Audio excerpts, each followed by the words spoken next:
Hello everybody, welcome, and those of you online, welcome. I'd like to read from Yogananda's Whispers from Eternity, and this is entitled, no surprises here, Prayer Demand for Devotion. O Father, I hold my heart in my folded hands. Teach me to saturate my prayers with thy love. Give me the simple, sincere devotion toward thee of a child. Teach me to realize thee just behind the voice of my prayer. Teach me to feel thy breath flowing with my breath. Teach me to cognize thy presence in my emotions. Teach me to perceive thy wisdom in my understanding. Teach me to sense thy all-pervading life in my life. Oh, flood my senses with thy light.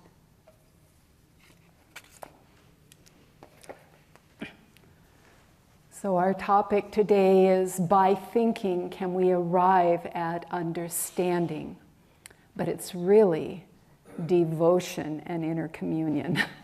That's what we're talking about today. So in Autobiography of a Yogi, those of you who have read it will recall that Yogananda shares at a certain point, Jesus appears to Babaji, Mahavatar Babaji, and says, they've lost the understanding of the essence of what I brought. Can you please send someone to the West that can reintroduce these teachings?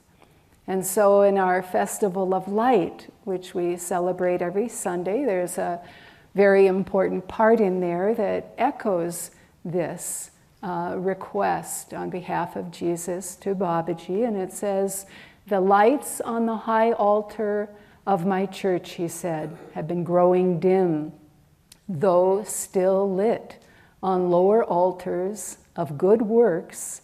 The noble taper of inner communion with the Lord burns low and is ill-attended. Let us together, united in Christ love, set lights ablaze on that high altar once again." And so here is this invitation, ages old, that is very relevant today. Let us celebrate that inner awakening, that inner communion with the divine. Let us not let it die, but let us make it real. And that reference to the Christ light is the spiritual eye, where we come to in meditation practice, seeking to know that reality, seeking to be one with that reality. I came to Ananda 21 years of age, and I landed here unbeknownst to me on the birthday weekend of Swami Kriyananda. And I was just down for the weekend, a couple of days. I was returning to college to finish up finals, but it was required to be here in person and interview for the summer program that summer for people new to Ananda, wanted to check it out, see what it was like.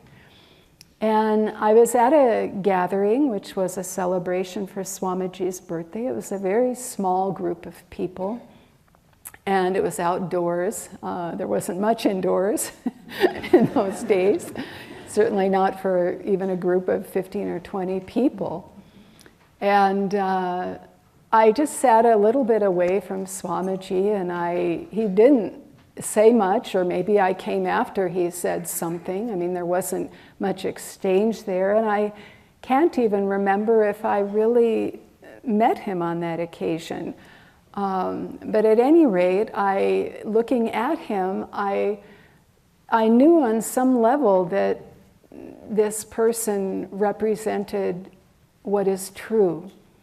And I had no background or frame of reference for the spiritual life, the spiritual path. Ananta always says, "What, were you, a heathen when you grew up?" You know, but Swamiji always said, "Well, now you're not going to have to unlearn anything."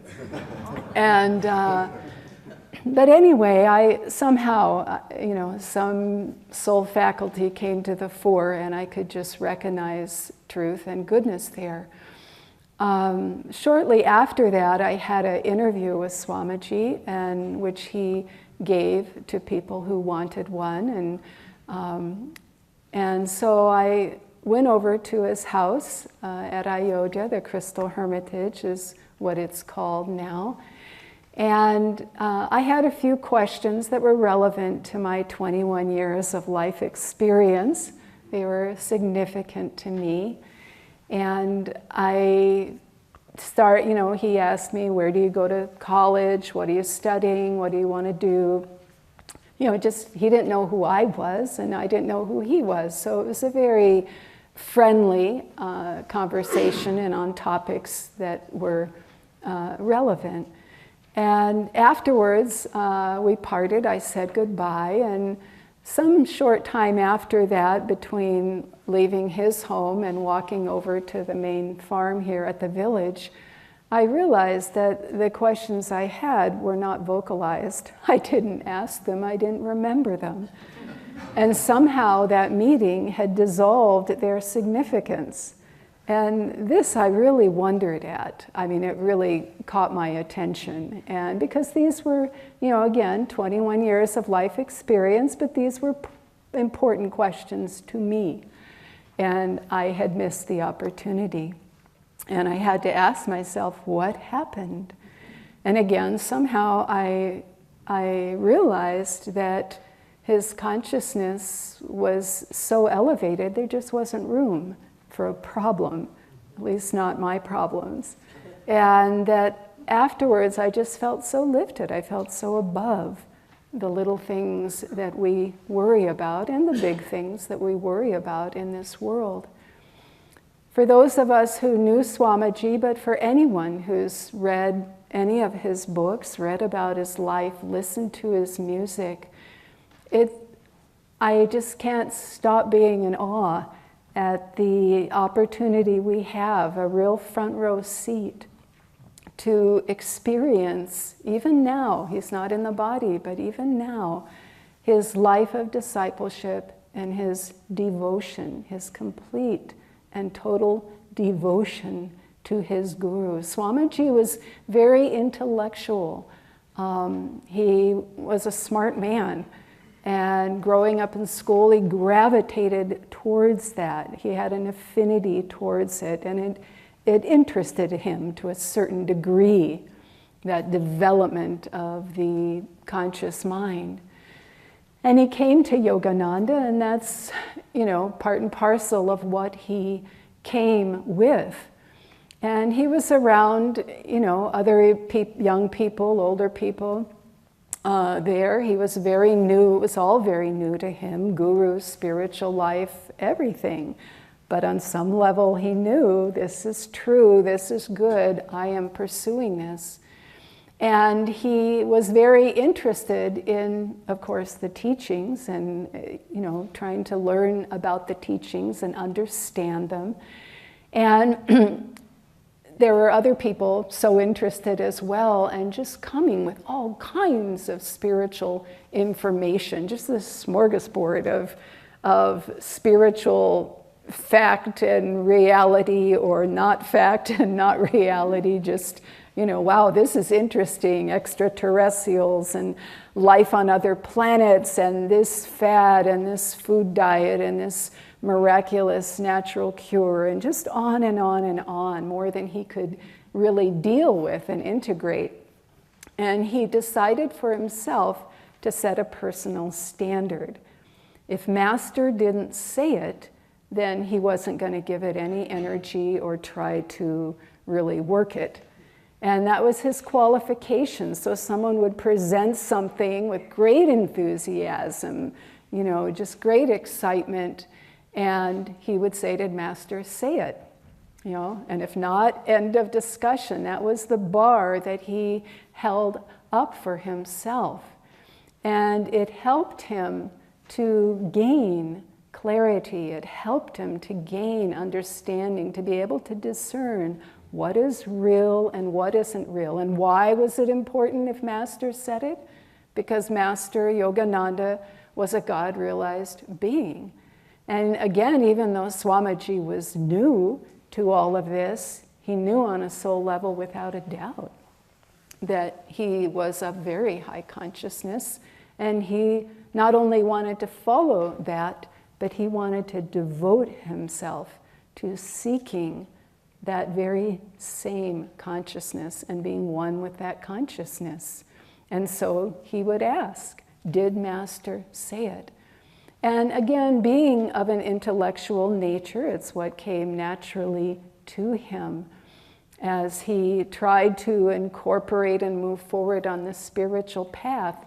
Yogananda again and again would say to him, get devotion, get devotion. And he would just, he would tell him that he needed to get devotion. He needed to develop devotion. He needed to nurture it more and more in his life. And Swamiji took that to heart. He would chant long hours and just keep trying to inwardly commune with the consciousness that was Yogananda, just inwardly trying to reach up for that and feel that vibration within his own self. And to know his life, again, is just to know someone dedicated, so dedicated to developing this devotion and utilizing it really as the foundation for his discipleship. When Swamiji went to India fairly early on, but after Yogananda's passing, and he spent time all around India, and he was serving in a capacity, he was trying to understand what he was given to do. He meditated a lot in different temples, and so much, just hours of meditation in so many different temples. And at this one temple, on this occasion, one of the temple priests came up to him and said, "What is it you are praying for? Can you tell me?" And Swamiji said, "I'm praying to know God. I am praying to love God more fully." And the priest, here he is, a temple priest. You think this would be an obvious thing, but he was in awe of Swamiji. He said, rarely does someone pray for that. They come to this temple, they pray for a job, they pray for a child, they pray for healing physically, they pray for, a friend, whatever it is, and so many things, but not to love God more, not to know God. And so here this temple priest was surprised, but that was Swamiji. Once he honed in on that, he had his guru in Yogananda. Yogananda told him, get devotion, commune with God, go within, meditate, be with Divine Mother. And he took that to heart, and everything he did was built on that inner foundation. How does a master teach us? How does a master train us? They don't give us books to read and homework assignments and, correct our papers and make sure that we memorize, certain information and have it there in our head. Not at all. They teach us by association of consciousness, and we can't access that unless we open our hearts to that, unless we try to attune to their consciousness. I had the pleasure yesterday of being up at the meditation retreat with a program that's occurring right now. It's Discipleship Renewal, and it's for people who've been on the path a long time, long-standing practitioners of Kriya Yoga and it's about a week and a half. So I was there yesterday sharing on, actually we had a long meditation practicing the Hong Sa technique. And for those of you who don't know, this is sometimes understood as a beginning concentration technique. And it's oftentimes perceived, even by long-time meditators and practitioners of Kriya Yoga, as a stepping stone, because it teaches you to relax, it teaches you to concentrate, it teaches you to detach. But it's seen and perceived, at least this is my experience in hearing what people have to say about it, if they at all do it, it's perceived as a means to an end, and not in its own right, as Master spoke of it. It can take you to ecstasy. That was his experience. Yogananda went into spiritual ecstasy with that technique. Now, I know our focus is on Kriya Yoga, but it was so interesting to again be with people on this subject and hear their experiences, because we practice Hong Sa for a couple of hours. Well, no one, I don't do that. I don't do that except on occasion to just explore the possibility there, the potential there. I do more than I used to for that reason, and have experienced wonderful things from it. But here were people, again, long-time meditators, exploring that terrain of a deepening devotion, a deepening openness to trying to commune more deeply with God. And when we do that, whoever we are, doors open. And it was just amazing to hear people's personal revelations. And that's what they were. Revelation is waking up to something given by God and attracting something from the divine. And so you have that moment where the door opens and you understand. You understand that Hong Sa technique is a technique of inner communion. That's what it is. Concentration, yes. Focus, yes. But it's inner communion. It's communing with God in the aspect of peace and having that experience of deep, profound, divine peace. And again, just to hear people's breakthroughs is so inspiring. And to hear, it can happen to any one of us. It can be our experience to explore that depth of what is being offered to us if we devotionally open up to it. And that's an incredible opportunity. When Yogananda was with his guru, Sri Yukteswar, he speaks of Yukteswar as a stern disciplinarian. That's how our guru describes his guru. And he says it was very hard sometimes to be there in the ashram. You have a guru, and it doesn't mean you understand everything. Far from it. Most of it you don't understand. Most of it you don't even see on your radar. You're just very much, right where you're standing, trying to open up a little bit and expand the scope. But here he was in his guru's ashram, and he said there were lots of things he didn't understand, lots of things that were very difficult, so much so that people just came and went. And Yukteswar had but a handful of disciples. It just wasn't an easy assignment to be his disciple. But Yogananda said, I would not leave forever. Nothing is going to make me leave.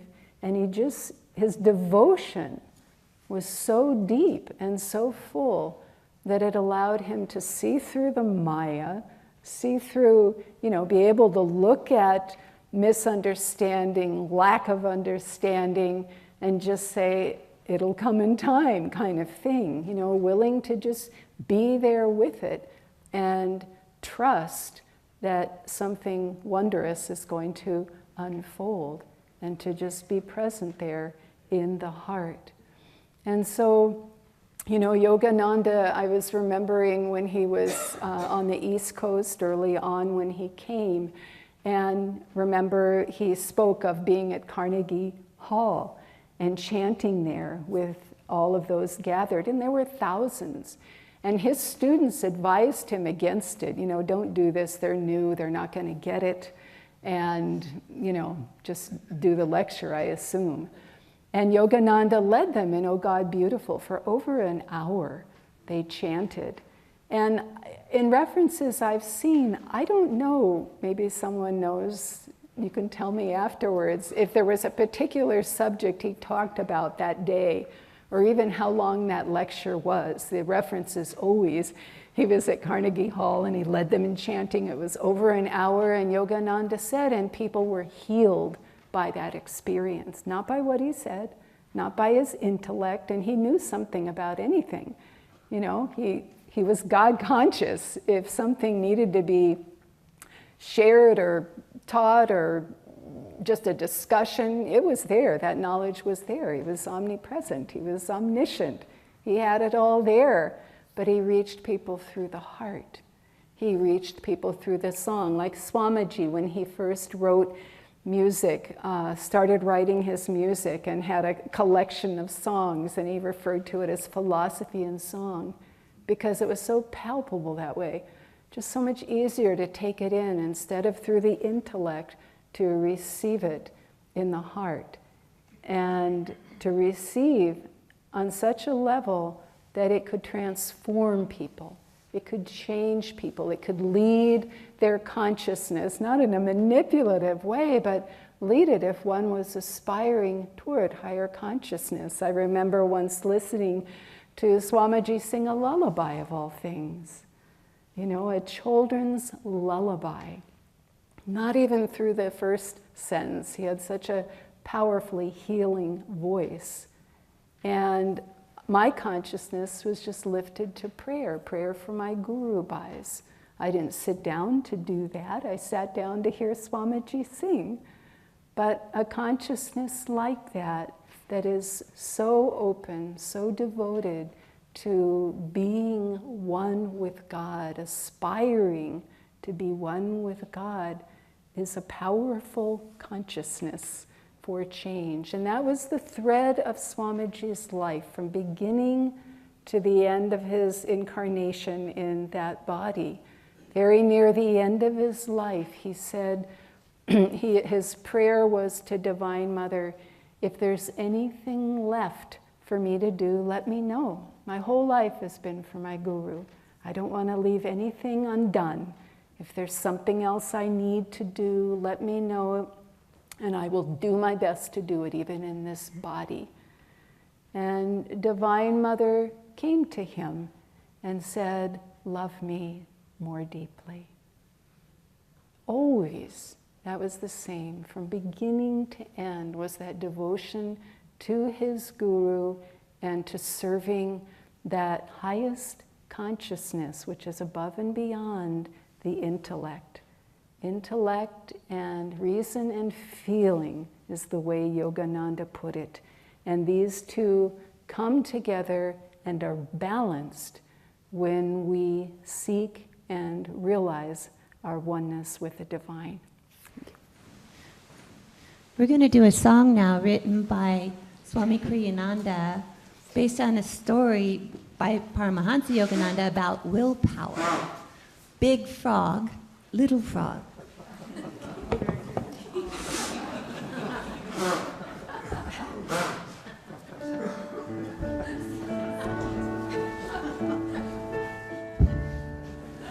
There were two frogs went hopping out one day to see what they could see. Now one of them was big and strong, they say, the other one was weak. As they hopped about so merrily, they came upon a mystery. Something shiny, bright and high and round What luck was this they found? They thought they'd never rest again until the mystery was clear. Oh, as things so round and high and shiny will, it tempted them too near. Oh, for they jumped up in a soaring arc, as though each frog had been a lark. And they dropped in something smooth as silk. It was a pail of milk. Just give a thought, I'm sure you will agree. Theirs was a sorry plight. Oh, the bucket sides were smooth and steep and gee, their jumping power was slight. Oh, though they tried and tried to leap back out, a frog's a frog, he's not a trout. On dry land he'll hop and hop at whim. In milk he has to swim. Well, so they swam and swam and swam for things they'd nothing else to do. Oh, God gave them legs, but not a hint of wings. Soon both were turning blue. Oh, then the big frog gasped and cried, I can't. My legs won't move, I can hardly pant. What's the use of trying, we'll never win. The big frog thus gave in. But now the little frog swam harder still. The milk churned with his feet. Oh, he thought, though tired, I'd rather use my will than be a lump of meat. Oh, suddenly, as strength was failing him, a large lump touched him on a limb. Firm at last upon this butter mound, he hopped down to the ground.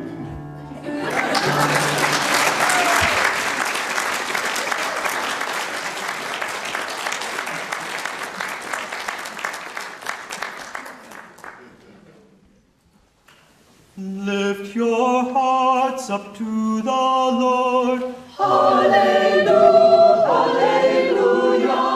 Spread the news that He is joy.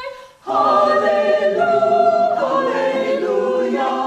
Sing in the mountains, sing in the meadows, sing hallelujah, God is joy. Lift your hearts up to the Lord. Hallelujah, hallelujah. Spread the news that He is truth. Hallelujah, hallelujah. Sing in the mountains, sing in the meadows, sing hallelujah, God is truth. Lift your hearts up to the Lord. Hallelujah, hallelujah. Spread the news that He is love. Hallelujah, hallelujah. Sing in the mountains, sing in the meadows, sing hallelujah, God is love. Sing in the mountains, sing in the meadows.